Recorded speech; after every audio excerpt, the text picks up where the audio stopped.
Good morning, guys. Welcome to Wisdom Grace. Um, Today, I just want to highlight why you and I need to see Jesus from a divine point of view, a divine standpoint rather than his humanity. You and I need to see Jesus from his divinity before we see him from his humanity. And the reason why we have to see Jesus as divine is because when you see him as divine, you and I have the opportunity to know that he is supernatural. He is powerful. He is omnipotent. He is all-powerful. He is all-knowing. He is everywhere at the same time. And because you and I as human beings, we have the tendencies to put faith and trust in higher power, to look up to a higher power for rescue, to look up to a higher power to intervene in our situations. So that's why you and I, we have to see Jesus from a divine perspective. Because when we see him from a human perspective, we can easily place limitations on him. We can easily place lack on him. Pretty much we can see him the way we see each other as human beings. And as a result, that can lead to not putting trust. That can lead to thinking that God is like us. The Bible states that God is not a man that he should lie. You understand? As he said, will he not do? So if you and I initially see God as a human being and don't see him as divine, we'll begin to treat him, we'll begin to view him as us. And I used to think like that. I used to think like that, once in my faith, that God is limited. But now I'm currently trying to understand who Jesus is. And in the book of John, it reveals his origin. It reveals his background. And his background is divinity. His background is divine.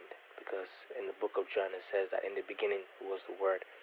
So the Word, which is the revelation of God to mankind, made into flesh, was in the beginning of creation. So Jesus Christ didn't just exist in the period when he was given birth. He existed way before, even before creation. The foundation of the heavens and the earth were established. It shows that Jesus Christ is not just a mere man.